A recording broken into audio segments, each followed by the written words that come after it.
Allô? Attends. Ok. Allô? Ok, ça m'a l'air bon. Donc je me demande si c'est ok au niveau du son et de l'image. Il est 18h02 et ce jour nous allons recevoir Adrien Raymond de FXCM pour un point sur les devises émergentes. Je me demande si c'est ok au niveau du son et de l'image. Phil m'a confirmé que c'était ok. Je vais appeler Adrien tout de suite. Juste vérifier si c'est ok au niveau de la caméra également. Non, on voit pas ma tête. Voilà, je pense que c'est mieux. Alors.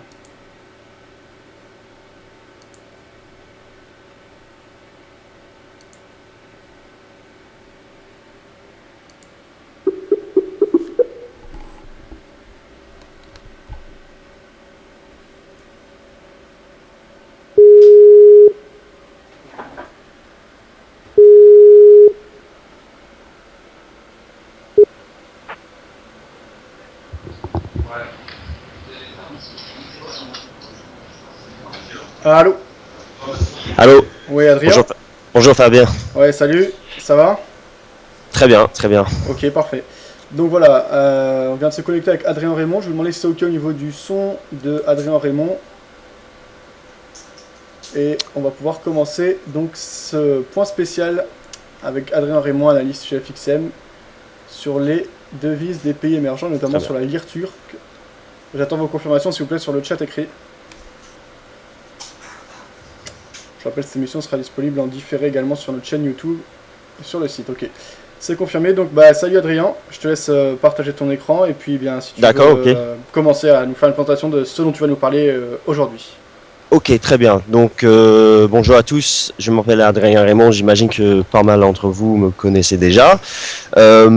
Ce soir, en fait, je propose un petit point sur des paires exotiques qui sont intéressantes, mais très peu connues, parce que la plupart d'entre vous, j'imagine, vous tradez plutôt l'euro-dollar, le dollar australien, des paires majeures.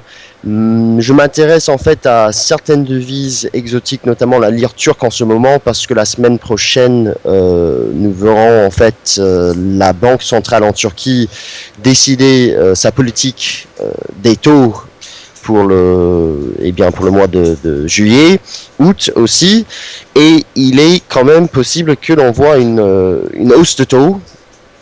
Et donc je vais en fait vous expliquer pourquoi justement s'intéresser à la lire turque en ce moment et comment peut-être la trader la semaine prochaine, parce que je pense qu'il y a un potentiel de retournement justement sur cette paire-là, vu le risque de hausse de taux. Voilà. Donc, est-ce qu'il y a des questions peut-être d'abord avant de continuer? Comme ça, je pourrais répondre rapidement. Et puis sinon, je vais faire une petite présentation. Oui, très bien. Donc, comme d'habitude, si vous voulez participer, poser vos questions, ça se passe sur le chat bleu en dessous du cadre de diffusion de l'émission. Il n'y a même pas besoin de vous inscrire, donc si vous avez des questions, vous pouvez les poser. Et là, vous avez 1 minute et ensuite Adrien va commencer. Il y avait Phil qui laissait un lien vers romandie.com là. Donc c'était une nouvelle qui datait du 15 juillet où on voyait donc marché financier turc, Erdogan réunit ses ministres, la Banque centrale envisage une hausse des taux. Ça fait partie justement de ton analyse? Exactement. En fait, c'était justement... En fait, c'est un peu marrant parce que la semaine dernière, je t'ai parlé de cette paire-là, enfin de cette devise, et je t'ai dit que je m'intéressais à cette paire-là, le ZTRI ou même l'Eurotri. Eh bien, pendant le week-end, on a vu finalement le Premier ministre turc se réunir avec le gouverneur de la Banque centrale en Turquie. Eh bien, coïncidence, on va dire, les deux, ils ont décidé probablement que finalement la Banque centrale va commencer à augmenter les taux, parce que la lire turque en ce moment, ou la semaine dernière même, enregistrait de nouveaux plus bas historiques.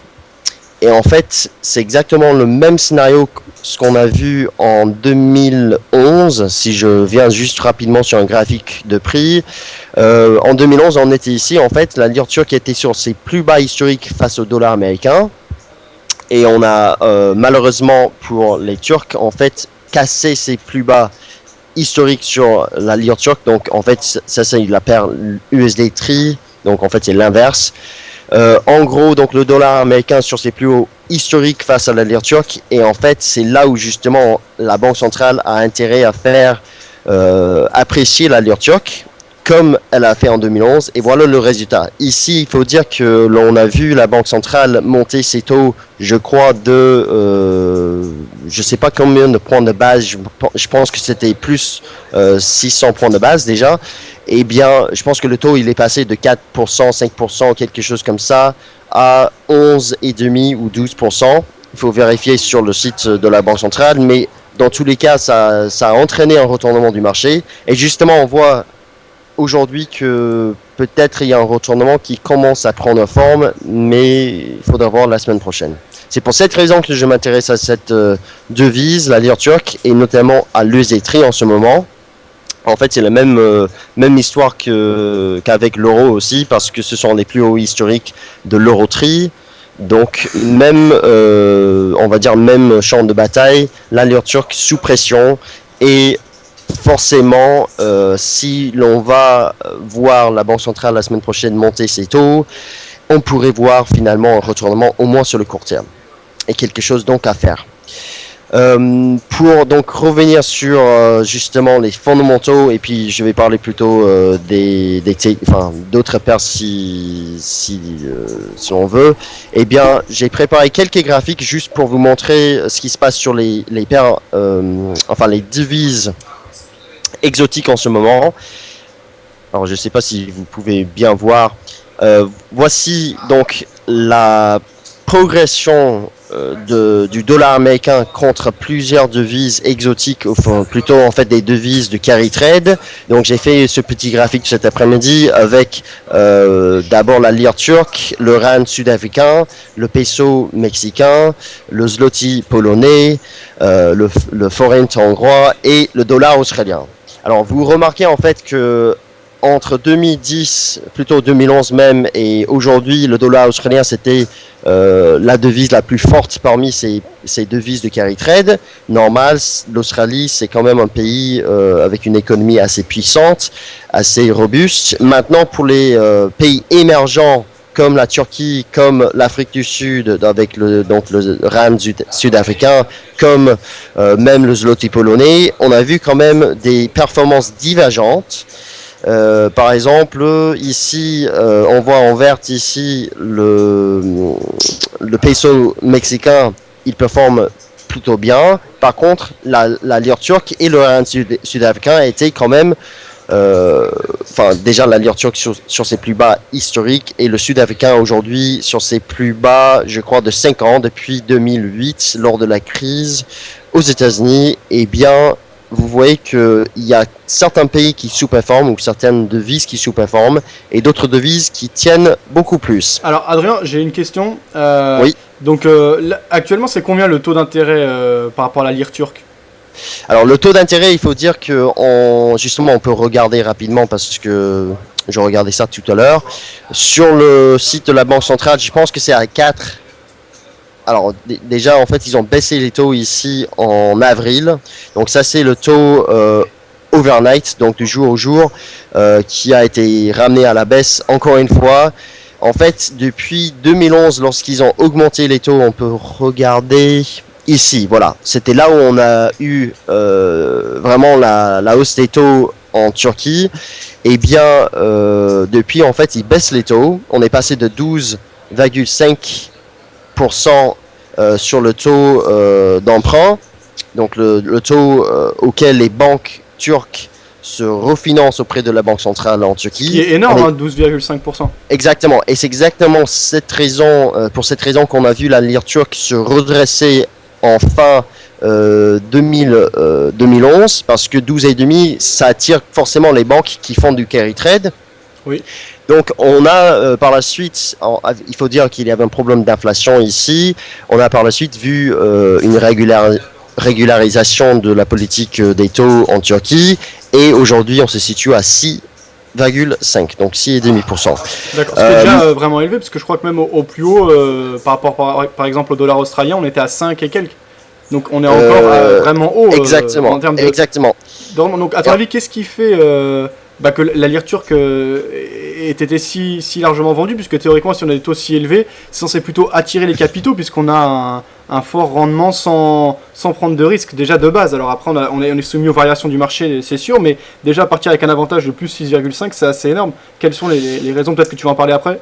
Bah, je pense qu'en fait, si on compare par exemple la lire turque avec le dollar australien, déjà on compare deux choses complètement différentes parce que vous avez un pays avec, l'Australie qui a une note de crédit triple A, alors que la Turquie, en fait, je pense que la plupart des agences de notation notent la Turquie comme un high yield, donc spéculatif. Sauf Moody's a relevé, ou Fitch, Moody's a relevé la note comme investment grade.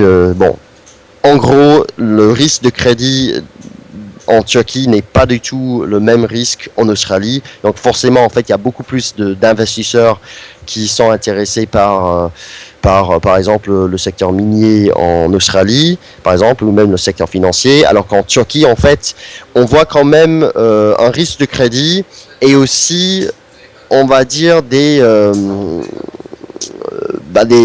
décisions de la Banque centrale qui sont quand même assez dramatiques. En 2011, on a monté les taux jusqu'à 12,5. Voilà. Et puis maintenant, on a ramené les taux jusqu'à 6,5. Et puis peut-être même on va maintenant monter les taux. Alors que d'autres banques centrales comme la Fed, comme même la RBA, RBA, on baisse les taux, mais en fait, la plupart des opérateurs de marché, ils prévoient ça déjà depuis longtemps. Ils peuvent donc ajuster leur plan d'investissement, alors qu'en Turquie, en fait, c'est un peu plus délicat. Donc je pense que d'abord c'est ça. Ensuite, la Turquie n'est pas forcément un pays exportateur de matières premières comme l'Australie. Donc ça entre en jeu aussi. Mais je pense que c'est vraiment on va dire le risque de crédit et aussi aujourd'hui, à vrai dire, en fait, un petit peu le risque politique aussi. D'accord, Voilà. avec les manifestations qu'on a vues récemment. Exactement. Okay. Et si justement, en fait, on regarde, parce que je peux revenir sur les paires de carry trade, mais en fait, si on regarde justement l'évolution des indicateurs macroéconomiques, bon, je n'ai pas préparé beaucoup de graphiques, mais on regarde ici, par exemple, l'inflation en Turquie. Vous voyez que la Banque centrale a augmenté les taux ici. On a eu une baisse d'inflation, notamment donc déjà les prix à la production, mais aussi les prix à la consommation ont baissé un petit peu. On avait un taux d'inflation supérieur à 10% en 2011, donc c'était énorme, alors qu'en fait leur objectif officiellement, je crois, c'est aux alentours de 5%, et on est toujours au-dessus de 5%. Et maintenant, ils vont essayer de monter les taux, justement, pour ramener cette inflation au niveau ciblé. Donc déjà, l'inflation, c'est un problème parce que, à vrai dire, en fait, la croissance, si je viens sur ce graphique de croissance, en fait, vous voyez que l'inflation est beaucoup plus... la croissance des prix à la consommation et à la production est plus élevé que le taux de croissance. Déjà, en fait, ça c'est le taux de croissance en termes réels, donc l'inflation est déjà là-dedans. Mais vous voyez que avec l'inflation, ça pèse quand même sur la croissance en Turquie. Et donc forcément, c'est ça aussi qui pèse un petit peu sur la lire turque en ce moment. Et ce depuis 2010, c'est que, eh bien, c'est un pays émergent qui, a priori, devrait surperformer d'autres pays, comme par exemple les États-Unis et certainement l'Europe.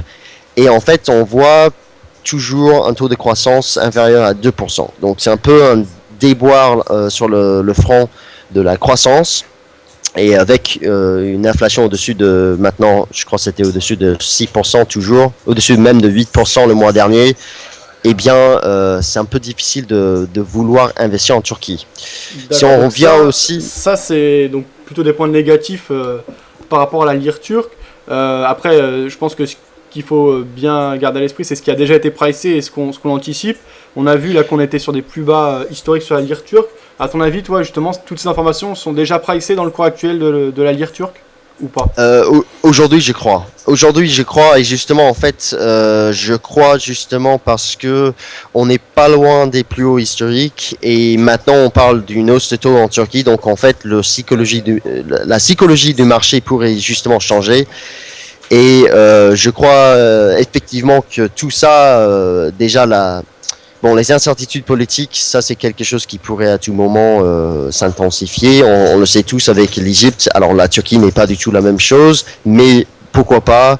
Mais dans tous les cas, je pense que le marché, il aura du mal, si on revient sur les graphiques, il aura quand même du mal. Alors j'ai quand même droit à me tromper, mais je me dis que monter au-dessus de 2 par exemple, un niveau psychologique comme 2, ça va être un peu difficile de maintenir cet élan haussier au-dessus de ce niveau-là sur le moyen terme. Donc oui, je pense que le marché il a déjà pricé la hausse d'inflation, la faible croissance, mais ce qui est vrai, c'est que théoriquement parlant, en fait, cette déflation de la lire turque, ça s'explique aussi par la dégradation de la balance commerciale en Turquie et aussi du compte courant. Et donc on voit cette dégradation cette année du compte courant en Turquie ici, et en même temps la chute de la lire turque. Donc pour moi, effectivement, on risque maintenant d'avoir un creux de moyen, voire même peut-être long terme sur les lire turques. Le problème, honnêtement, là-dessus, c'est que, et donc je vais venir sur un graphique fait par un collègue à moi aux États-Unis, c'est que en fait les paires du carry trade ont tous, corrigé à la baisse ces derniers mois depuis mai, alors que les taux obligataires aux États-Unis montaient, et le SP500 aujourd'hui est sur ses plus hauts historiques. Alors, est-ce que... Ça, comment on l'explique, ça, cette divergence, puisqu'on voit que historiquement, justement, on a plutôt tendance à converger entre les devises qui proposent des forts taux d'intérêt et les marchés actions. Et là, on voit que ces derniers temps, au contraire, on a eu une grosse dégringolade c'est quoi sur le graphique, je précise pour ceux qui le voient et qui ne comprennent pas forcément. Donc en violet, ce qu'on voit, c'est qu'on a une grosse baisse des valeurs à fort rendement, donc des valeurs de carry trade, alors qu'on a une poursuite de la hausse des marchés actions. Ça tu as une idée de l'explication par rapport à ça, Adrien ? Alors la seule explication, et c'est justement en fait quelque chose d'un peu difficile à expliquer, je pense qu'il faudra voir si cette corrélation entre ces deux indices, donc un indice SP500 et un indice de carry trade fait par Deutsche Bank, la Deutsche Bank, eh bien je pense qu'en fait cette décorrélation, parce que vous voyez que la corrélation historique entre ces deux indices depuis longtemps jusqu'à mai dernier, je pense que cette décorrélation s'explique par la hausse des taux obligataires aux États-Unis avec les spéculations vis-à-vis d'une hausse des taux éventuelle de la Fed qui ont été un peu écartées depuis la semaine dernière. Dans tous les cas, je pense qu'ici, le SP500, il a surperformé, enfin, il a continué de monter parce que les gérants de fonds, ils sortent des obligations, et ce depuis un moment déjà. Ils sortent des obligations parce que il n'y a rien à faire là-dessus. En fait, ce marché obligataire qui était vraiment sur ses plus hauts historiques avec la Fed ces dernières années, ils sortent donc des obligations et ils achètent des actions pour le rendement. Et donc le SP500 il monte alors que en fait des devises de carry trade baissent. Et c'est justement cette hausse des taux aux États-Unis qui a pesé sur pas mal de devises exotiques face au dollar américain, parce que forcément on parle d'une hausse de taux aux États-Unis, le dollar monte, on a vu ça en mai, on a vu ça en juin, et la question ici qui doit, que tout le monde doit se poser, c'est est-ce que l'indice de carry trade donne les premiers signaux d'une correction sur les marchés boursiers, ou est-ce que finalement on va voir un retour de cette corrélation entre ces deux indices avec les paires du carry trade se retourner. Donc la lire turque par exemple commencer à monter face au dollar américain, ça pourrait être une possibilité, mais honnêtement il faudra voir avec le temps. J'ai pas forcément un avis là-dessus. Est-ce que je suis plutôt vendeur des paires du carry trade? Est-ce que je suis plutôt vendeur du SP500? Je pense qu'on aura la réponse d'ici peu, cet été même. Et en attendant, eh bien, c'est quelque chose juste à prendre en compte. D'accord. Donc voilà pour ça. Sinon, voilà, donc j'ai parlé de la Turquie, faible croissance, inflation qui est quand même élevée, on risque d'avoir une hausse des taux. Le problème avec une hausse des taux en Turquie, c'est que forcément on parle d'une hausse des taux, forcément on parle un petit peu d'une croissance freinée dans une économie qui est quand même dépendante d'une activité, par exemple de la création de crédit pour financer des entreprises dans un pays émergent. Ça, c'est quelque chose de très important, et avec une hausse des taux, ça pourrait être justement un frein pour l'économie turque. Donc à la limite, je pense avec cette hausse de taux anticipée, ce qui est très important pour le Forex, tout le monde sait que on peut parler de chômage, on peut parler de croissance, on peut parler d'une balance commerciale, mais lorsqu'on parle d'une hausse de taux en Turquie, et lorsque l'on voit en 2011 par exemple la Banque centrale monter ses taux de 600 points de base, c'est là où justement on pourrait voir une devise monter assez fortement, assez vite, au moins sur le court terme, comme l'on a vu ici. Donc ça c'est en fait déjà il faut dire, j'ai oublié de dire que la Banque centrale a déjà commencé à intervenir déjà sur le marché. C'est exactement ce qu'elle a fait en 2011. Si l'on regarde juste ici le dernier jour de 2011, déjà je me rappelle très très bien, séance calme, il y a peu de volume, et en fait la Banque centrale elle est intervenue, elle a vendu je ne sais pas combien de milliards de dollars, et finalement on a eu un vrai retournement sur cette paire-là, le Zetri. Eh bien, elle a commencé à intervenir sur le marché. Ça reste quand même une possibilité qu'on voit finalement la semaine prochaine une intervention, mais je pense que c'est plus probable d'avoir juste une hausse des taux. Dans tous les cas, intervention, hausse des taux, pour moi, en fait, on risque d'avoir une correction de cette paire-là, l'USD. Et justement, même avec l'analyse technique, eh bien, j'ai constaté une divergence qui n'est pas très convaincante, mais quand même, ça pourrait être une divergence baissière sur cette paire-là. J'ai commencé à regarder ça la semaine dernière. Je me suis dit, bon, c'est pas la meilleure divergence pour moi, mais on voit aujourd'hui que le cours il est sorti de ce canal, et justement, la semaine prochaine, on pourrait voir peut-être une tendance baissière s'installer. Donc, alors, tu dis donc techniquement, où est-ce qu'on voit, c'est qu'on a une cassure du support oblique haussier, donc qui conduisait le mouvement de hausse dans lequel on était depuis le mois d'avril. Exactement. Là, on voit que pour toi, c'est encore le bon timing pour rentrer, ou c'était mieux de rentrer au moment vraiment de la cassure?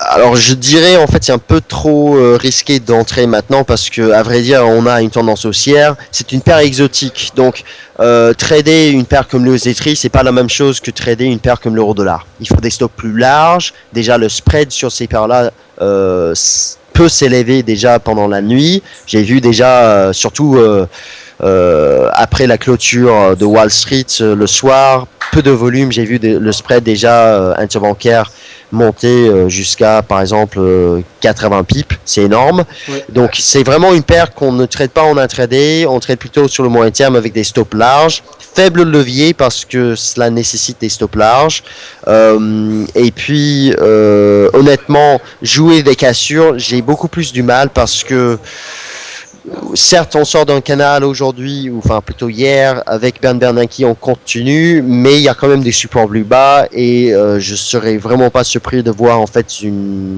par exemple une tenue ici au-dessus de, par exemple 1,90. Avant la Banque centrale la semaine prochaine, je crois c'est mardi si je me trompe pas, le 23 juillet, je vais juste vérifier cela. C'est mardi effectivement. Donc en fait pour moi honnêtement quand je regarde ce graphique, ça me donne envie plutôt de tenter des ventes vu les fondamentaux qui sont là, hausse des taux potentiels, sorti déjà d'un canal j'aimerais en fait avoir une confirmation quand même. Si l'on casse par la suite la semaine prochaine les 1,90, pour moi en fait on va retomber vers les 1,85. Donc par exemple une stratégie de 400-500 pips pour jouer cette correction. Ou bien, l'autre solution, et ça je trouve aussi intéressante, c'est que finalement le canal, on va monter, on va rentrer dans le canal, on va faire même de nouveau plus haut, et là je vais attendre que cette paire-là arrive dans cette zone ici vers 2. C'est une stratégie très spéculative, je l'admets, mais je me demande en fait si on a une résistance technique qui a pris forme en 2011 et qui passe au niveau, pas très loin de 2. Niveau psychologique 2, encore une fois, je serais très étonné de voir cet élan haussier continuer au-dessus de 2 sur le moyen et long terme. Donc, si l'on remonte jusqu'ici, dépendant de ce que dit la Banque centrale déjà, parce que ça va être forcément pour moi après la Banque centrale, je pourrais tenter quelque chose ici. Si je sens qu'il y a quelque chose à faire, je pourrais le faire. Mais honnêtement, je pense déjà la Banque centrale a intérêt déjà à monter ses taux sur le court terme, parce que l'inflation c'est quand même un problème toujours. Et donc si elle le fait, eh bien on devrait voir une appréciation de la lire turque, tout simplement. Au moins sur le court terme. D'accord. Voilà. Est-ce qu'il y a des questions? En fait, je suis pas connecté sur. Ouais, je vais faire le rapport. Donc, si vous avez des questions, c'est le moment. S'il vous plaît, il y a déjà plusieurs messages qui ont été postés, mais là, on va essayer de faire encore une pause au cours de l'émission pour répondre à d'autres questions. Mais voilà, essayez de centrer les questions maintenant si vous en avez par rapport à ce qui était dit et ceux des demandes, etc. Donc, c'était Phil qui avait mis ça, on avait vu. Nous pourrons décider le 23 juillet d'une augmentation mesurée des taux, souligne le document. Donc, ça, c'est ce dont tu parlais. Voilà. Phil qui disait la Banque centrale turque avait baissé en mai dernier ses principaux taux d'intérêt de 50 points à 4,5%. Exactement. Après, il y avait Phil qui parlait du USD ZAR. ZAR, c'est quoi déjà? Le ZAR, donc le rand sud-africain. Ah oui, donc ça, on va en parler après, je crois. Alors là, je peux effectivement en parler après. Je vais en parler moins, mais c'est aussi une devise très intéressante en ce moment aussi. Ok, donc ça, on va en parler après. Ok. Vas-y, si tu veux dire. Ok, donc j'ai tout dit sur la lire turque pour le moment. Je vais faire le suivi la semaine prochaine déjà. Mais pour le rand sud-africain, donc en fait, on est actuellement, et ce depuis un moment, on continue de faire de nouveaux plus bas annuels et même de 5 ans sur le rand sud-africain. Donc l'USD en fait, l'USD ZAR, excuse-moi, c'est une tendance haussière claire et nette. En avril, en fait, on avait une espèce de biseau, on étudiait. J'étais pas du tout convaincu quant au potentiel de retournement vu les fondamentaux en Afrique du Sud, mais je me suis dit pourquoi pas, ça pourrait être quelque chose à étudier. Si l'on sort par le bas, on vendrait le ZAR. Non, finalement, on a eu une accélération haussière avec la hausse des taux. La hausse des taux obligataires aux États-Unis en mai et juin, et donc le ZAR il était arrivé jusqu'à donc 10,31, un niveau qu'on n'a même pas vu depuis mars 2009. Donc là en fait le ZAR, ça c'était lors de la crise financière aux États-Unis en 2008. Par la suite Fed on a eu une belle correction, belle tendance baissière. On s'est stabilisé en 2011, crise en zone euro et même ralentissement en Chine qui a finalement entraîné un retournement du rand, et depuis en fait on monte. Il faut dire que l'Afrique du Sud, c'est un pays comme l'Australie qui exporte beaucoup de matières premières, en l'occurrence beaucoup de platine et de palladium, beaucoup plus le palladium, et ce sont des métaux précieux mais qui ont un caractère industriel, notamment sur le secteur automobile. Donc, j'ai expliqué ça en mars, j'avais fait un webinaire là-dessus. Le palladium et le platine, ce sont des métaux utilisés énormément dans le secteur automobile, et forcément quand on a vu la chute sur le secteur automobile en 2008, mais même en Europe depuis 2011, cette année le secteur automobile le marché automobile en Europe est sous pression, on a vu ça. Eh bien, on a vu la chute par la suite en mai, ou même avril-mai, du palladium et du platine, comme l'or et l'argent. Même chose, et forcément le rand sud-africain ici, il a chuté aussi avec. Donc le rand sud-africain, en fait, quand vous tradez cette devise, il est intéressant de regarder ce que font le platine et le palladium. Le palladium, il tient beaucoup plus, le platine beaucoup moins en ce moment. Il y a une petite décorrélation entre les deux métaux en ce moment. J'ai pas forcément le graphique préparé, mais je peux vous montrer rapidement ici. Donc ça, c'est le palladium qui remonte vers ses plus hauts annuels ici. Il a bien chuté en juin plutôt. Alors, donc c'était avant, et le platine qui est quand même très très loin de ses plus hauts annuels. Donc vous remarquez en fait la divergence entre les deux performances de ces métaux, et la chute généralisée plutôt du platine finalement, mais aussi du palladium en juin, mais même avant, ça a pesé quand même sur le rand sud-africain. Maintenant, on a des premiers signaux baissiers sur le court terme de cette part-là, des arts, mais honnêtement, ça reste quand même une tendance haussière. J'ai pas forcément une stratégie spéculative pour essayer de tenter un point haut quelque part, parce que je trouve ça un peu prétentieux, honnêtement. Pour la lire turque, pourquoi pas sur le court terme vu la hausse des taux potentiels. Pour le rand sud-africain, je pense qu'en fait, il y a quand même un risque toujours de voir cette tendance haussière continuer jusqu'à, par exemple, admettons, les plus hauts de 2009, par exemple, à 10,67, 68. Dans tous les cas, ce qui importe pour cette devise, c'est vraiment le palladium et le platine. Vous pouvez regarder par exemple des indices des matières premières. Par exemple ici, j'ai pris un indice, c'est le First Trust ISE Global Platinum Index. Donc c'est un indice avec des platinoïdes, que ce soit le rhodium, le palladium, le platine et d'autres métaux. Et vous voyez en fait que cet indice baisse depuis 2011 avec la chute des matières premières, déjà les métaux en 2011, et en fait ça continue de baisser depuis et on est vraiment sur les plus bas aujourd'hui. Donc c'est pas forcément le cas pour le palladium, mais les autres métaux continuent de baisser. L'Afrique du Sud exporte beaucoup de ces métaux, notamment le palladium et le platine. Donc l'Afrique du Sud dépend énormément de ce qui se passe sur le secteur automobile en Europe, aux États-Unis et au Japon. Et donc on va dire la faible croissance déjà, enfin les faibles perspectives de croissance dans des pays émergents comme la Chine, qui achètent beaucoup de voitures aussi, qui achètent beaucoup de matières premières comme déjà le platine et le palladium. Et aussi la chute sur le marché automobile en Europe cette année, enfin la baisse continue on va dire, ça pèse quand même sur cette devise. Pareil, enfin même chose qu'avec la lire turque, j'ai préparé rapidement quelque part je crois, je vais essayer de chercher, j'ai préparé en fait le graphique du compte courant de l'Afrique du Sud, et en fait ça montre à quel point, je vais essayer de chercher, à quel point en fait cette devise sous-performe avec la dégradation du compte courant en Afrique du Sud. J'aime bien ce site Trading Economics parce qu'on peut trouver n'importe quel indicateur macroéconomique rapidement. Je mets un graphique en ligne. Sur le chat écrit.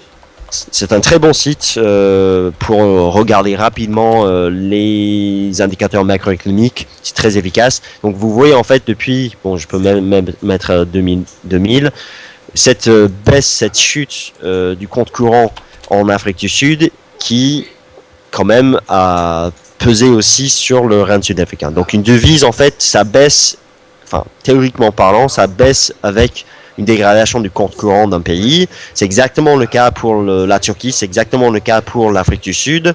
On n'a pas de programme d'assouplissement en Afrique du Sud chez la Banque centrale, donc le rand il baisse, et honnêtement, comment expliquer cela?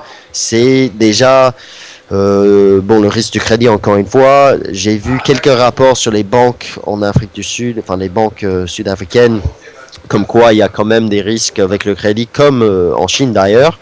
Mais aussi, il y a aussi juste la faible croissance dans le monde, la faible croissance qu'on peut constater en Chine par exemple avec le ralentissement, bon c'est quand même une croissance assez positive avec 7,6% ou 7,5%, je sais pas.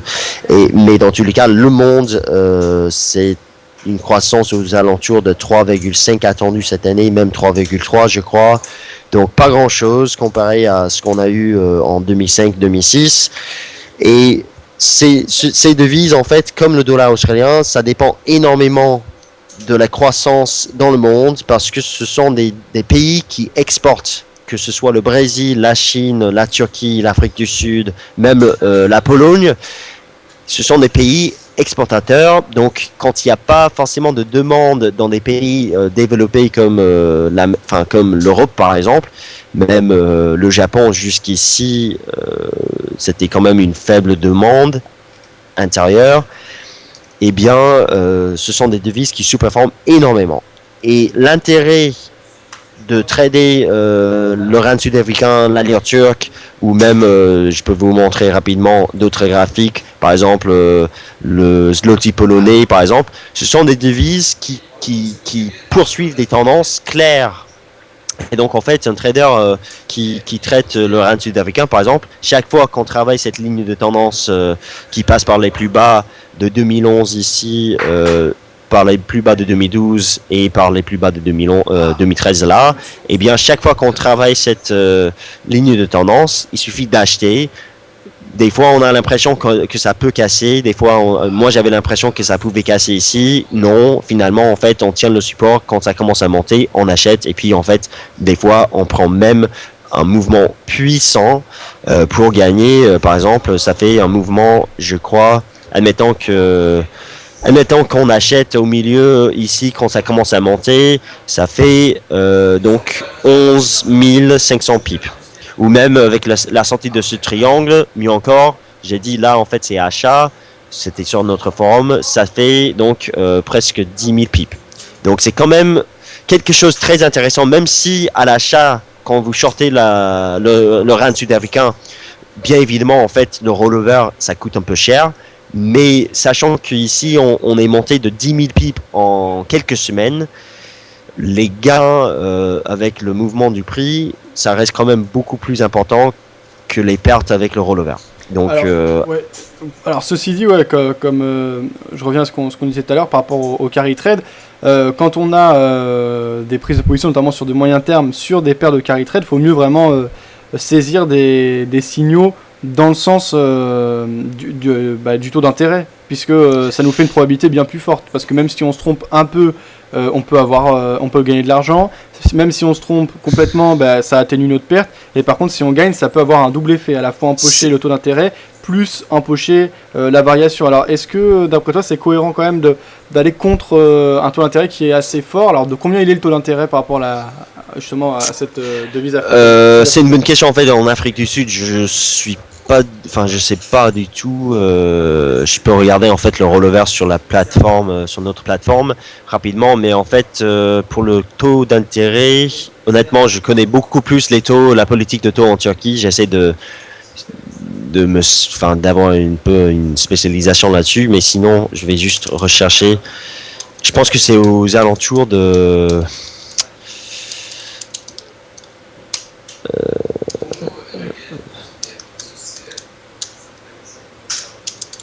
on va voir. South Africa. Je pense que c'était aux alentours de 4-5, mais je peux peut-être avoir tort. Donc le taux d'intérêt, il est actuellement à 5%. Voilà, 5%. Donc le taux d'intérêt en Afrique du Sud, 5%. Donc oui, Fabien, tu as totalement raison que c'est quand même plus intéressant d'acheter ces devises exotiques. Le problème, c'est que en même temps, c'est très difficile de faire vraiment du carry trade, parce que du carry trade, en fait, on parle plutôt d'un placement pour moi, plutôt de 4 mois, 6 mois. Or, déjà, être trader particulier, c'est très difficile d'avoir la patience pour tenir une position pendant une telle période. Mais ensuite, on joue quand même contre la tendance ici. Donc, très difficile de vendre une paire et pouvoir bénéficier des taux d'intérêt sur le long terme. Souvent, on est sorti au bout d'une semaine, 2 semaines, et puis on n'a pas trop envie de reprendre la position. Mais c'est effectivement la raison pour laquelle je m'intéresse par exemple à la lire turque en ce moment, parce que je me dis que, ok, si on monte par exemple à 2 éventuellement, je considère fondamentalement parlant, je considère que les perspectives de hausse encore sur l'USD, ça resterait pour moi, ça deviendrait plutôt faible, et donc tenter des ventes ici pour essayer d'attraper un point haut, ou au moins jouer par exemple un range ici. On aurait pu vendre ici par exemple, quelque part ici, ça monte, ça baisse, ça monte, ça baisse, et en fait pendant toute cette période en 2012 on avait une faible volatilité, on pouvait quand même encaisser les rollovers. Après, il faut avoir la patience, il faut avoir la marge, il faut avoir une vision claire sur les fondamentaux dans le pays dont la devise vous tradez. Donc c'est quand même quelque chose pas très évident. Il suffit pas juste d'acheter le rand sud-africain parce que vous voulez gagner des intérêts. Il faut quand même regarder, lire des rapports, lire des notes de recherche, quelles sont les perspectives de croissance. Est-ce que l'on est dans un cycle de hausse de taux, ou est-ce que l'on est plutôt dans un cycle de baisse des taux? Déjà, l'Afrique du Sud, je vois déjà sur mon graphique ici, j'étais pas sur les marchés en ce moment-là, donc j'ai manqué un peu l'annonce. Ils ont baissé les taux. Vous voyez que on a baissé les taux déjà en juin. Donc, non, c'était en 2012, excusez-moi. C'était en 2012, et depuis ça reste à 5. Eh bien, c'est quand même la plupart de ces pays, en fait, ce sont des pays qui baissent les taux. Australie, Afrique du Sud, la Pologne même, la Hongrie, sauf en Turquie, peut-être on va avoir une hausse de taux maintenant. Donc, difficile quand même de vendre ces paires contre le dollar, enfin d'acheter ces paires contre le dollar américain. Après, c'est faisable. Oui, la semaine dernière, en fait, j'étais plutôt sur le marché, sur toutes les paires de devises, j'étais plutôt vendeur du dollar américain. Avant Ben Bernanke, je spéculais un petit peu sur une baisse du dollar. J'ai eu raison. Ensuite, on a eu un retournement avec Ben Bernanke la semaine dernière. C'était mercredi. C'était évident, on vend du dollar, on va acheter des paires comme l'euro-dollar, on va acheter même éventuellement le dollar australien. J'avais quelques stratégies déjà sur par exemple le zloty polonais, j'étais plutôt vendeur dans cette zone ici. Maintenant, on a eu une correction comme anticipé. Certes, on peut quand même encaisser des rollovers, mais je pense que ça va être difficile de vraiment tenir une position sur le long terme. Je pense qu'il va y avoir un jour où on va jouer le carry trade. Le problème, encore une fois, et c'est ça qui m'inquiète, c'est que on voit aujourd'hui, si je reviens sur ce graphique, le SP500 sur ses plus hauts historiques. Est-ce que l'on va avoir une correction du SP500? Ça reste possible, et si c'est le cas, forcément, en fait, il va y avoir un retour de cette corrélation entre ces deux indices, et les paires du carry trade vont continuer de baisser. C'est ça le problème. Et à vrai dire, Ben Bernanke, cet après-midi, si vous l'avez suivi, en fait, il a dit clairement que, en gros, on veut toujours soutenir l'économie américaine, mais je pense qu'en fait, à partir de 2014, on va commencer à, même peut-être plus tard cette année, ces spéculations sur une hausse de taux aux États-Unis, pour moi, en fait, c'est pas fini. Et donc, on risque aussi d'avoir une hausse du dollar plus tard cette année, et puis ça pourrait même continuer en 2014, en anticipant une hausse des taux aux États-Unis. Donc, pour moi, c'est quand même quelque chose... ça, c'est le vrai risque sur le marché avec ces paires-là, c'est que le dollar, en fait, il reste haussier. Il suffit de regarder notre indice US dollar, donc le Dow Jones FXM US dollar. Il est haussier, et ce depuis un moment. Pourquoi il est haussier? Cette année, c'est plutôt la hausse de l'USD yen, la baisse du yen, mais aussi pas mal de paires ont corrigé enfin. Le dollar australien, on a vu, il a perdu 1600 pips. C'était incroyable. Un mouvement qu'on n'a pas vu depuis 2008, 2011 même. Donc voilà, il est vraiment haut. Je suis d'accord que peut-être il pourrait corriger un jour. Déjà, on a la correction, un début de correction. Mais honnêtement, graphiquement parlant, je serais plutôt toujours acheteur du dollar sur le long terme parce que, eh bien, pour moi, en fait, la hausse pourrait quand même continuer. Après une correction, une respiration dans les semaines à venir. Mais voilà, c'est ça le risque en fait. Une hausse de dollar continue qui devrait quand même nous ramener plus bas vers sur des paires sur des devises exotiques. D'accord. Alors, voilà. Un mot par rapport au dollar, en fait, tu dis qu'il ne cesse de monter là ces dernières années, comme on le voit sur le dollar index que tu nous présentes ici. Cependant, les États-Unis ont une politique monétaire justement accommodante, avec des injections de liquidités. Ça aurait pu dévaluer le dollar. À ton avis, qu'est-ce qui a fait que, au contraire, le dollar a profité de ces quand même injections? Nous on parlait de 100 milliards d'injectés dans l'économie chaque mois. Oui. Théoriquement, plus on imprime, plus une monnaie se dévalue. Là, c'est pas du tout ce à quoi on a assisté. Alors, quelles sont les explications et les chiffres clés d'après toi par rapport à ça? C'était vrai, Fabien, avec le premier programme d'assouplissement en 2009. Ça, c'était vrai. Tu sais, en fait, tu donnes un homme $1, il est content. Tu donnes un homme $2, enfin un dollar supplémentaire, il est content.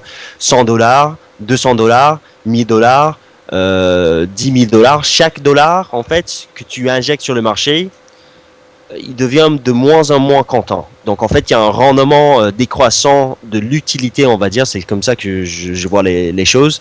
Il y a un rendement décroissant de l'utilité de chaque dollar injecté sur le marché. Et pour moi, en fait, ça, c'est l'histoire du QE. QE1, ça a marché, le dollar, il a vraiment baissé à partir de 2009. Ici, QE1, QE2, pareil. Ensuite, 2011, on a arrêté le QE2. On a annoncé le QE3 en 2012. Et en fait, à vrai dire, c'était le point bas en 2012 du dollar.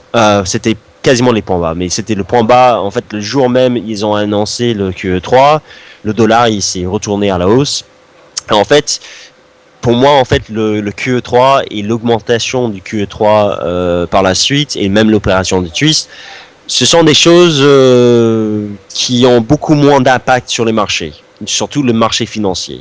Après, le QE3, parler d'un QE4, QE5, honnêtement, c'est non. C'est non. En fait, il y a beaucoup plus de probabilité aujourd'hui de voir la Fed déjà réduire son QE. Ça va arriver plus tard cette année. Je pense que en fait tout le monde le sait et ça va arriver. Après, ça va rester quand même une politique accommodante de la Fed. Une réduction du QE3, ça fait rien. On peut voir par exemple une réduction de 20 milliards de dollars. On achètera toujours 65 milliards de dollars.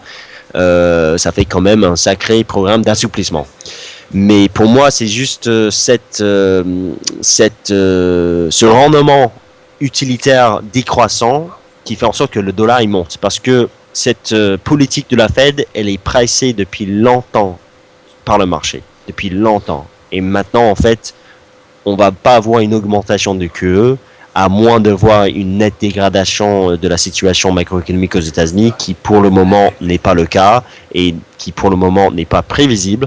Je suis désolé, Olivier de la Marche. Maintenant, pour parler plutôt d'une hausse de taux, je dirais oui, mais ça va prendre du temps. Le marché, il se cherche. Le dollar, il pourrait encore perdre, par exemple, si on fait un zoom ici, le dollar index, il pourrait revenir dans cette zone ici, par exemple, ça me donnerait envie de commencer à acheter, vendre l'euro-dollar, par exemple, ou même vendre des devises exotiques. Voilà. Donc, pour moi, QE3, c'est fini. QE4, non. Et puis, hausse de taux, probablement, on va commencer réellement à anticiper une hausse de taux comme on a fait en juin. On va commencer réellement à faire ça plus tard cette année. Le marché, en fait, il attend la Fed en septembre pour voir réellement si elle baisse, si elle réduit son programme d'assouplissement. comme tout le monde anticipe. Ça, c'est dans le cours déjà. Ça, c'est intégré. Maintenant, à partir de septembre, une fois qu'on réduit le QE, il faut se poser la question. Et ensuite, je pense qu'en fait, ensuite, on va voir. Hein. On va voir. Ça va être intéressant pour le troisième, quatrième trimestre cette année de voir en fait ce que fait la Fed, ce que dit les membres du FOMC et surtout Bernanke, parce que honnêtement, j'ai du mal à voir en fait une correction du dollar à la baisse, sachant qu'on a plutôt un risque de hausse de taux. Sur le long terme, pas tout de suite, mais on parle plutôt par exemple le deuxième semestre 2014 ou même en 2015. Mais le marché, il anticipe ça et c'est ça l'intérêt en fait de regarder ce qui se passe au niveau des banques centrales dans le monde, la Fed, la Banque centrale de Turquie, la Banque centrale en Afrique du Sud. Quelles sont réellement les perspectives de croissance dans ces pays-là? Quels sont les cycles de politique monétaire? Moi, je pense qu'en fait, on va avoir un nouveau cycle de politique monétaire aux États-Unis l'année prochaine ou même en 2015. Et pour, par exemple, la zone euro et d'autres pays où la croissance est plus faible, eh bien, ça va venir plutôt plus tard. Voilà, et même plus tard. Et les États-Unis vont donner vraiment, vont faire on va dire la première étape vers un nouveau cycle de politique monétaire. D'accord. Alors. Voilà. J'espère que c'est clair. Oui, tout à fait. Bah, en tout cas, moi, par rapport à ce que je t'ai posé comme question, c'est très clair. Ok. Voilà. Donc là, est-ce qu'il y avait d'autres questions? Je ne sais pas si... Alors, on va regarder là. Si vous avez des questions, n'hésitez pas à les poser dès maintenant. Donc, il y avait... Donc, ça, on avait vu à propos de USDZAR. Market Bull qui disait... je crois qu'on va encore vers une belle baisse de l'or. On termine un bear flag. Alors là, c'est plus vraiment le domaine des devises émergentes. Mais est-ce que tu as un point de vue sur l'or? Alors j'ai un point de vue sur l'or. Justement, j'ai un graphique. En fait, à court terme, honnêtement, je suis plutôt acheteur, mais uniquement dans des zones intéressantes. Par exemple, là, en fait, tout à l'heure, cet après-midi, bon, j'ai pas regardé, mais on était vers un support ici sur le court terme. Je pense qu'en fait, l'or il risque de monter un petit peu plus sur le court terme, mais effectivement sur le moyen long terme, honnêtement, ça va être un peu plus difficile de prévoir. Enfin, de privilégier des achats sur l'or. Je suis uniquement acheteur sur le court terme vu ce qui s'est passé avec la Fed la semaine dernière parce que je pense que le dollar il pourrait continuer de baisser un petit peu. Pour l'or maintenant, honnêtement, pour moi, vous avez une résistance vers 1340. C'est une sacrée résistance pour le moment. Ici, lors de la chute en avril, c'était un support ici, on l'a cassé, donc potentielle résistance avec cette ligne de tendance. Oui, ça pourrait être un niveau de vente ici. Oui, les vendeurs de l'or vont entrer ici forcément. Est-ce que ça va nous donner une nouvelle impulsion baissière? Pourquoi pas? Maintenant, jusqu'où cette baisse peut continuer? Honnêtement, je sais pas parce que à vrai dire, en fait, chez Dailyfix, en fait, on a atteint nos objectifs à la baisse. Mais je pense qu'en fait, on pourrait, si cette baisse continuait, on pourrait tomber vers 1060 quelque part ici. Je dis ça un peu au pif, mais ça me semble en fait déjà être un support dans le passé où justement le marché pourrait tenir et puis tenter de remonter. Forcément, ça va prendre longtemps. Parce que les perspectives d'inflation aujourd'hui aux États-Unis, en Europe, il y a peut-être uniquement au Japon où ça commence à devenir, à changer. Les perspectives d'inflation dans ces pays-là sont faibles. Donc il n'y a pas forcément un risque d'inflation, sauf si le pétrole continue de monter sur le long terme. C'est une possibilité toujours avec les événements géopolitiques. Dans tous les cas, l'or en fait c'est plus un actif à acheter pour se hedger contre l'inflation.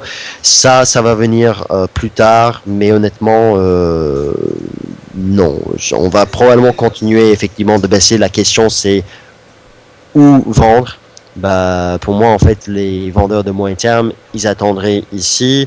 Maintenant je serais plutôt acheteur potentiel ici ou finalement, si on sort par le bas de ce range, bon, on va vendre finalement. Mais oui, l'or, il va continuer probablement de baisser. Parce que justement, il n'y a pas de raison effectivement d'acheter l'or. Il n'y a pas de risque d'inflation dans les pays développés, surtout aux États-Unis en ce moment. D'accord. Alors, il y avait Phil qui parlait du USD-HKD. On se rappelle que tu nous avais parlé lorsque je t'avais rencontré, maintenant il y a plus d'un an, que tu nous parlais de USD-HKD. Qu'est-ce qu'il en est et comment ça évolue, sachant que tu étais déjà acheteur à l'époque et tu parlais d'un seuil qui était protégé depuis 30 ans par la banque centrale hongkongaise et que de toute façon c'est toujours la possibilité d'encaisser des swaps, puisque là dans le cadre de cette paire tu encaisses les taux d'intérêt. Alors oui, on encaisse beaucoup de taux d'intérêt quand même. À vrai dire, je viens de supprimer mon graphique tout à l'heure, mais je vais essayer de... Alors, je vais le chercher rapidement. En fait, on est monté pas mal. On est quand même monté sur cette part-là. Mais finalement, ces dernières semaines, on a eu une belle correction.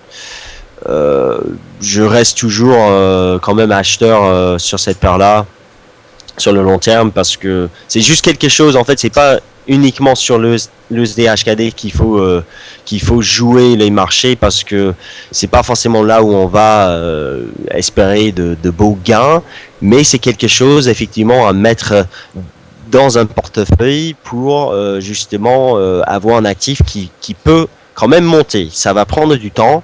Là, en fait, tu vois ici sur le graphique, je remets le niveau, c'est là où l'autorité monétaire à Hong Kong vend des dollars hongkongais ici, donc à 7,75. En fait, on était monté depuis que je t'ai parlé, je crois que c'était en septembre 2012 déjà, Fabien. Je t'ai parlé de cette paire-là, USD-HKD. On est monté. Et puis finalement, en fait, résistance à 7,7650 et correction. Donc maintenant, oui, on continue d'acheter. Je pense qu'en fait, s'il y a un événement sur le dollar américain, techniquement parlant, en fait, ça a fait un espèce de triangle ici. Donc ça pourrait être justement un jour intéressant d'acheter cette paire-là lors d'une cassure, d'un breakout au-dessus des 7,7650.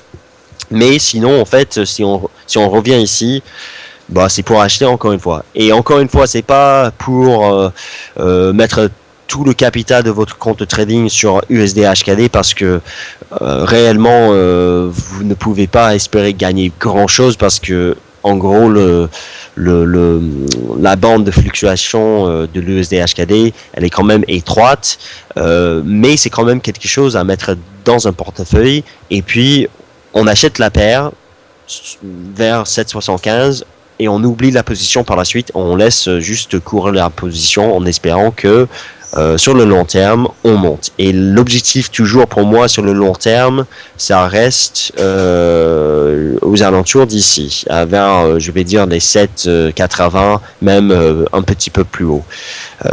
Mais bon, c'est quelque chose, encore une fois, de long terme. Il faut être très patient. Et c'est là justement où, si vous n'avez pas la patience de jouer l'USD-HKD, c'est quand même quelque chose évident.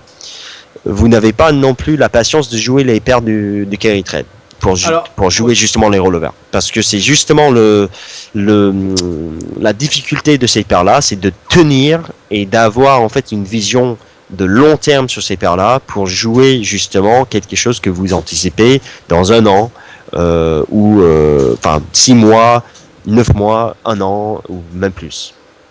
D'accord, ok. Alors là, moi, j'apporterai juste quelque chose. Pour moi, c'est super important et intéressant les seuils qui sont défendus par des banques centrales, parce que après, ça va dépendre de comment on gère son capital, etc. Mais on a quand même accès à des leviers intéressants. Et ça peut être vraiment intéressant en termes de probabilité d'utiliser en fait l'effet de levier, de se dire d'allouer une part de son capital à par exemple au dollar face au dollar hongkongais, en prenant le pari qu'on ne va pas casser les précédents plus bas, donc en calculant son stop sur sa position de manière à être en dessous du seuil protégé par la Banque centrale hongkongaise, ici les 7,74, et on peut quand même rentrer avec un certain levier. Bien sûr, il faut être prêt à risquer quelque chose, on n'a rien sans rien, mais on peut tout de même établir des stratégies intéressantes. Tu as dit que les variations sont pas énormes parce que les bandes de fluctuation sont pas importantes, mais avec du levier et quand même prendre un certain risque, un risque maîtrisé et calculé, je pense qu'on peut faire des choses intéressantes. Par exemple, si on utilise l'effet de levier, on peut aussi encaisser du swap. Et vu, même s'il n'est pas énorme, tu dis, si on prend une certaine taille de position, ça peut être intéressant. Et quoi qu'il arrive, même si on va chercher des seuils comme l'année dernière, là, quand tu avais dit que tu étais acheteur, on va rechercher les 7,76. Bon, à la base, si tu as pris la position à 7,75, avec un levier intéressant et en étant protégé sous le seuil fixé par la Banque centrale, il y a quand même des choses à faire. Enfin, moi, je trouve que malgré tout, ça reste des opportunités très intéressantes et c'est très rare dans le trading d'avoir une institution aussi importante qu'une banque centrale qui soutient son stop loss, on va dire, quelque part. Oui, effectivement. Non, mais tu as raison, en fait. Mais il faut pas non plus penser, et c'est ça le problème, il faut pas non plus, en fait, penser que ces paires-là, enfin, que le SDHKD, que c'est une opportunité sans risque. Parce que certes, vous avez en gros une banque centrale, c'est pas vraiment une banque centrale, c'est un système d'échange avec 3 banques commerciales qui vendent le HKD lorsqu'on est ici. Eh bien, vous avez une banque centrale ici, mais il y a quand même des risques en fait. Par exemple, Hong Kong en fait, ça fait partie de la Chine maintenant depuis une dizaine d'années. Est-ce que l'on va avoir une flotation du renminbi, enfin du yuan chinois? Est-ce que ça va avoir un impact sur le dollar hongkongais? Est-ce qu'en fait une flotation du yuan chinois, et là en fait c'est une tendance, on se dirige vers une flotation du yuan chinois, ça c'est sûr et certain parce que les enjeux là-dessus sont trop énormes pour ne pas le faire. Est-ce que cette flotation éventuelle, que ce soit dans 2 ans, 3 ans, 10 ans même, est-ce que ça va impacter le HKD? Est-ce que le HKD va même exister lorsque cela arrive? Ça, c'est une grande question. Je pense que, on parle de quelque chose plutôt aujourd'hui. Il n'y a pas forcément un risque là-dessus parce que sinon, on aurait déjà des spéculations sur une flotation du yuan. Mais le jour où la Chine semble être prête à vraiment laisser flotter sa devise, on va voir un mouvement sur le USD-HKD. Je ne suis pas vraiment sûr de quel mouvement ça va être. C'est juste, je sais que on risquerait quand même d'avoir quelque chose comme une cassure de ce niveau-là et une banque centrale à Hong Kong qui n'arrive plus à gérer en fait son régime de taux figé. Voilà. D'accord. Mais bon, l'autre risque en fait, Fabien, si je peux me permettre rapidement, parce que j'ai écrit cette note de recherche quand j'ai commencé à m'intéresser à cette paire-là, c'était en octobre dernier, on était à 7,75 encore. J'ai montré donc la résilience, voilà tous les chocs en fait qui ont eu lieu en Asie, à Hong Kong. Le taux d'échange est resté quand même stable. Le risque en fait aussi à Hong Kong, c'est à vrai dire, il y a quand même une bulle, pour moi c'est une bulle de l'immobilier et c'est alimenté par la politique de la Fed. Donc s'il n'y a pas d'inflation aux États-Unis avec la politique de la Fed, c'est pas forcément le même cas à Hong Kong. Vu la stabilité de l'USD-HKD en fait, vu en fait la politique de taux d'échange, eh bien à Hong Kong en fait il importe l'inflation aux États-Unis et donc on voit le résultat d'ici surtout en 2009 que les prix de l'immobilier à Hong Kong montent depuis 2009 et là en fait pour moi c'est potentiellement une bulle.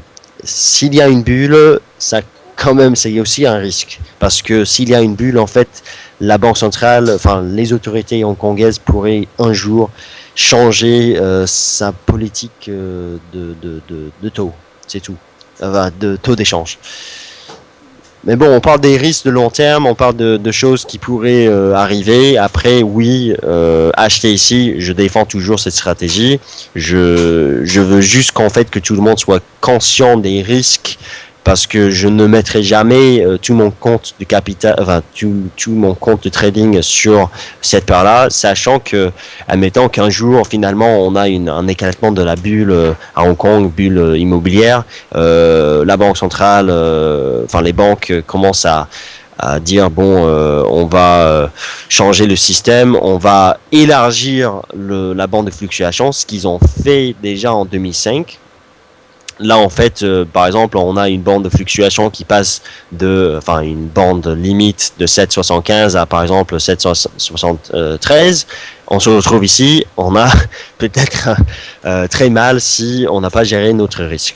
Donc c'est quand même un risque, comme vous avez des risques sur l'euro-dollar tous les jours quand vous tradez le marché, il suffit de mettre un stop de protection. Je privilégie toujours un stop de protection sur ces paires-là, au moins chez FXM en fait, les prix interbancaires, on avait en 2009 avec tout le bazar lors de la crise, on avait un prix bid qui était à 7,74, 65. Pour moi, en fait, il faut mettre un stop en dessous de ce niveau et puis laisser courir. Ok. Voilà. Ok, très bien, Adrien. Juste pour finir, donc ZR, moyenne des ventes au détail sud-africaine, 6,20, 2,52. Alors il y a quelqu'un qui publiait des chiffres récents là, par rapport à l'Afrique du Sud. La vente au détail explose par rapport au dollar face à la devise sud-africaine. Il y avait un lien, je vais te le mettre. Je sais pas si tu avais vu ça. C'était quel indicateur? C'était donc la moyenne des ventes au détail sud-africaine. Oh, comme aux États-Unis, c'est quelque chose d'important, oui, parce que les ventes au détail, c'est quand même un indicateur de croissance. Mais bon, ça va pas non plus en fait expliquer ce retournement de cette tendance sur le ZESA en ce moment. Ce qui se passe sur le ZESA en ce moment, c'est même pas ce qui se passe en Afrique du Sud en ce moment. C'est vraiment ce qui se passe sur le dollar américain et chez la Fed, parce que évidemment depuis la semaine dernière on ne parle que de la Fed. Donc vente au détail, honnêtement en fait je regarde pas les chiffres en Turquie, en Afrique du Sud, dans ces pays-là, par exemple les ventes au détail, par exemple les mises en chantier, comme l'on regarde tous les jours aux États-Unis, parce qu'aux États-Unis ça c'est très important, même en Europe c'est important, mais dans ces pays-là c'est pas forcément le cas. On a beaucoup plus de volatilité sur ces marchés, je veux dire au niveau des indicateurs techniques, donc c'est difficile d'avoir une vision de long terme sur la tendance par exemple des ventes au détail sur le secteur, sur le marché de l'immobilier. Dans tous les cas, oui, vous pouvez regarder ça, mais jamais pour moi, il faut trader avec ces chiffres. Si vous voulez trader ces paires de devises lors des événements majeurs, c'est avec les banques centrales. Ou à la limite, peut-être même l'inflation quand on commence à parler de quelque chose comme, par exemple, la lire turque sur ses plus bas historiques, avec une inflation qui se redresse et une banque centrale qui commence sérieusement à parler d'une hausse de taux. Là, je peux m'intéresser à l'inflation, à trader un chiffre d'inflation en Turquie. D'accord. Voilà. Alors, pour finir... Ouais, vas-y. J'allais juste dire en fait, ce sont pas des devises qui se traitent en intraday. Certes, le Zetri il corrige pas mal. Ce sont pas des paires qui se traitent en intraday. Ce sont des paires qui se traitent en swing, en moyen terme. Où des fois on peut attraper un mouvement en intraday. On peut prendre par exemple 80 pips, 100 pips facilement, rapidement, parce que ce sont des paires volatiles. D'ailleurs, le pip vaut moins que le pip sur l'euro-dollar souvent, parce que vous avez par exemple le ZESA qui fait dans une journée par exemple 600 pips. C'est pas la même chose que 600 pips sur l'euro-dollar. Donc pour les débutants, prendre ça en compte. Vous mettez un peu trop de levier en fait et vous vous retrouvez à moins 400 pips. Ça peut faire très mal. Donc attention à la volatilité sur ces paires-là. Elle est présente. Et justement, si vous avez un faible levier plutôt, vous pouvez risquer par exemple 300 pips et ça fait par exemple une perte de, je sais pas, 140 dollars sur votre compte de trading. C'est pas énorme. Je pense qu'il y en a beaucoup qui perdent ça dans une journée lors d'un mouvement de 15 pips sur l'euro dollar.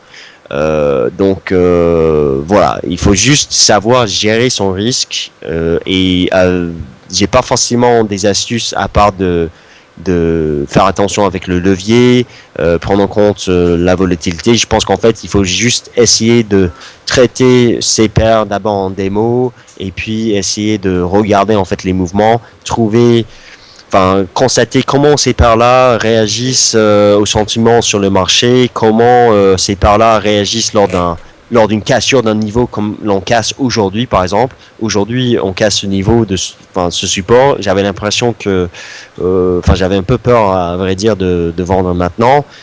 Si on passe en dessous de ce niveau demain ou avant le week-end, forte chance de voir en fait cette part-là et juste continuer en ligne droite aux alentours d'ici.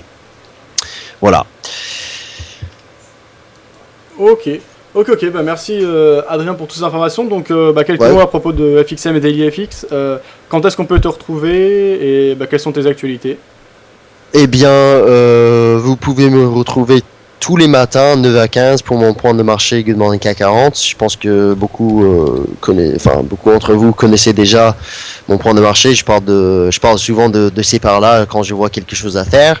Vous pouvez aussi me retrouver si vous voulez passer au bureau de FXM. Déjà, on va changer de bureau ce week-end. On va se retrouver juste à côté du Grand Palais à Paris. Ça va être vraiment la classe parce que Grand Palais, Champs-Élysées, évidemment, on est content. Donc vous pouvez venir me voir là si vous voulez discuter de la livre turque, du rand sud-africain. Sinon aussi le forum DailyFX, on est toujours là-dessus et voilà. Et aussi quatrième solution, j'ai un Twitter. Je peux vous mettre, c'est arrobase. J'ai mis le lien pour les personnes qui veulent suivre sur Twitter, sur le chat écrit. J'ai également mis le lien vers le site de DailyFX. Moi, normalement, quand vous serez dans les nouveaux locaux, je dois venir faire un reportage. Peut-être ce sera plutôt en août ou voire en septembre, on verra. Donc voilà, les différentes informations que j'avais eues. Ok, très bien. Et donc, sinon, par rapport à FXM, là, est-ce qu'il y a des dates, par exemple, pour les prochains événements là, au Palais Brognard ou pas encore? Alors, pour Palais Brognard, on parle actuellement, je crois, de novembre. Donc plutôt en novembre, on va se voir pour le prochain point de marché, prochain point trimestriel ou moyen terme au Palais Brognard.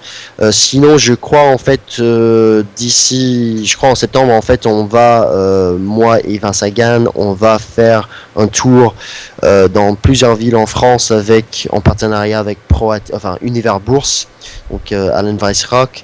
On va faire quelques conférences, je crois, à Lyon, à Nice et je sais pas si aussi Marseille ou quelque part par là. Dans tous les cas, oui, novembre, on compte faire un point de marché comme en avril dernier. Ça va être comme chaque fois intéressant. J'espère avoir des stratégies parce qu'aujourd'hui on voit pas mal de stratégies qui sont malheureusement on peut pas vraiment en parler pendant nos conférences, mais bon, j'espère d'ici novembre avoir quelque chose à dire vraiment sur le marché, parce qu'aujourd'hui j'ai beaucoup de choses à dire honnêtement sur les fondamentaux et sur même les opportunités de trading. Ok, très bien, merci Adrien, bonne soirée à toi et à très bientôt. Merci beaucoup. Au revoir. Ciao. Voilà, donc Adrien Raymond d'FXM, DailyFX, et cette interview sera disponible dès ce soir sur notre chaîne YouTube, également sur Livestream, elle sera diffusée sur le site, etc. Merci à vous de nous avoir suivis, merci pour votre participation sur le chat écrit et vos questions, même si elles n'ont pas été très nombreuses. En tout cas, merci à Phil d'avoir partagé avec intérêt. Il faut quand même se rendre compte de la qualité des intervenants que l'on a et du travail que cela nécessite, travail sur le long terme, donc n'hésitez pas à participer, à profiter du contenu qui est proposé et du travail qui est réalisé gratuitement chaque jour. Bonne soirée à tous, bon trade, je vous retrouve demain à 18h, donc de 18h à 19h pour une nouvelle session de trading. Un petit mot par rapport à notre compte témoin, donc avec lequel on essaye de surperformer le CAC 40 à long terme. et bien on a toujours 2 positions ouvertes à la vente. Donc un mini lot, donc 1 dollar du point sur le dollar yen, on perd actuellement 24 euros avec un swap négatif de 12 centimes. Et notre position à la vente sur le CAC 40, donc on voit le dollar yen qui s'est un peu calmé ici, il n'y a pas de grosse volatilité, en tout cas pas de grosse variation. On a eu dans un premier temps une position à la vente, ça a poursuivi, on a poursuivi le mouvement de baisse, on est revenu sur nos pas, ça accélère à la hausse. Là on voit qu'on peine à remonter, on voit des ombres qui se multiplient.